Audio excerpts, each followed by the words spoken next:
আচ্ছা এই কাছে আসেন, এইটাতে কি দিয়েছেন? এই যে মানে ওটা পুরো দিচ্ছে আর কি স্যার। ওইটাকে অনেক কতগুলো বন্ধ আছে ডিম মেরে প্রোডাকশন করতে পারছি। এগুলো সব ডিম না? এগুলো ডিম জি তো? স্যার, এগুলো ডিম স্যার। ডিমের ভিতরে এগুলো ময়লা আবর্জনা তো আছে। এই যে ময়লা আপনি কি দেখতে পাচ্ছেন না? শুধু আমরা দেখতে পাচ্ছি এগুলো। আপনারা কি দেখতে পান?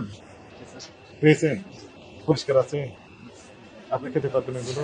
না, ওই ডিম তো স্যার আমি খেতে পারি। এই যে এখানে ময়লা আবর্জনা আপনি দেখতে পাচ্ছেন, কত বছর ধরে পরিষ্কার করেন বলেন তো?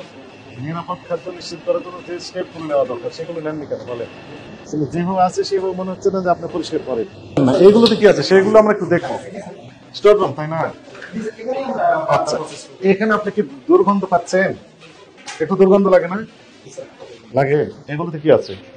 এগুলো তো যে ডিম বাড়ছে কাজ করার জন্য ডিম ফুটছে। ডিম ভেঙেছে এখানে কাজ করার জন্য, কাছে আসে। কত বছর ধরে পরিষ্কার করেন না এগুলো? বলবেন যে ময়লা আবর্জনা পরিষ্কার করেন, এরাও তো পরিষ্কার রাখতে হয় তাই না? পরিষ্কার আছে? নিচে কি অবস্থা দেখেন তো নিচে। আপনি দেখতে পাচ্ছেন এটা কি? তেলাপোকা, ভেজিটেবল ফ্যাটের উপর তেলাপোকা করছে। এইরকম স্টোর করে রাখতে পারবেন না তো, একটা পরিষ্কার পরিচ্ছন্ন পরিবেশে রাখতে হবে। তেলাপোকা পেস্ট কন্ট্রোলের ব্যবস্থা করতে হবে। এবার আমাকে বলেন আপনাদের লাইসেন্স আছে কিনা? স্যার লাইসেন্স আছে। লাইসেন্স থাকার কথা, তবুও আমরা একটু দেখবো কি কি লাইসেন্স আছে বের করেন। আপনি যে স্যান্ডেলটা ব্যবহার করেন এই স্যান্ডেলটা এখানে অ্যালাউড না, এটার জন্য আলাদা বাইরে স্যান্ডেল থেকে থাকবে। আপনি করে আসছেন, এটা ওটাই এখানে ইউজ করতেছেন কেন? বাইরে যে স্যান্ডেল বা শু সেগুলো বাইরে থাকবে, এখানে নতুন ভাবে আলাদা শু পরতে হবে বা স্যান্ডেল পরতে হবে। আপনার হাতে হ্যান্ড গ্লাভস নেই, মুখে মাস্ক নেই কারো। এখানে কি আছে?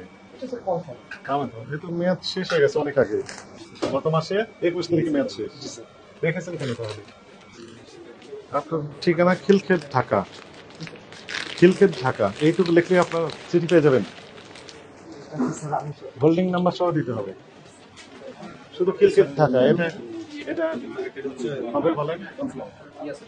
আপনি তো লিগাল দেখেন, এগুলো তো লিগাল কাজ, লিগালের কাজ। আপনার তো ঠিকানাই তো লেখা নেই স্পষ্ট, শুধু খিলক্ষেত লেখা আছে। এবং এখানে আপনারা এমআরপি উল্লেখ করবেন, মূল্য স্যার এটা আমি বাইরে বিক্রি করি। না, এটা কোথাও ডিক্লেয়ার করেছেন? এখানে ডিক্লেয়ার করেছেন যে এটা বাইরে বিক্রি করা হয় না, আপনারা এখানে তো কোথাও উল্লেখ করেন না, ডিক্লেয়ার দিয়েছেন? ডিক্লারেশন আপনি করতে পারবেন না, আইনে নিষেধ করা আছে। যেহেতু মোড়কজাত, আপনি মোড়কজাত করে ফেলেছেন, এটা বাইরে বিক্রি করেন, দেশে বিক্রি করেন, বিদেশে বিক্রি করেন, আইন সমান। আপনাকে এমআরপি বসাতে হবে। এই যে আপনি মেয়াদ বসিয়েছেন না, ঠিক একইভাবে এমআরপি বসাতে হবে, ঠিকানা দিতে হবে ঠিক মতো, ওজন দিয়েছেন ঠিক আছে, এই সব কিছু ঠিক রেখেছেন, এমআরপিটা দেন নাই, এমআরপি বসাতে হবে। কন্ট্রোলের ডকুমেন্টগুলো একটু দেখবো আমরা।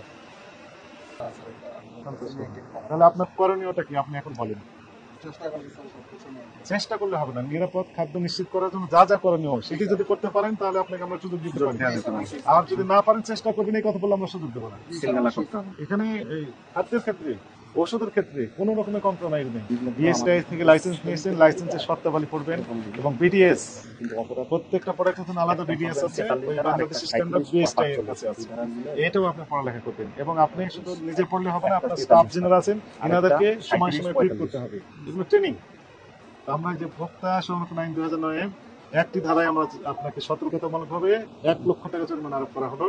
এই টাকাটা পরিশোধ করবেন এখন, আর আমাদেরকে কমিটমেন্ট এগুলো দেন। এই সময়ে সময়ে আমাদের টিম আনএক্সপেক্টেড ভিজিট দিবে এবং যদি আইনের ব্যত্যয় ঘটে তাহলে এই আইনের যে সর্বোচ্চ প্রয়োগ আছে সেটি প্রয়োগ করা হবে।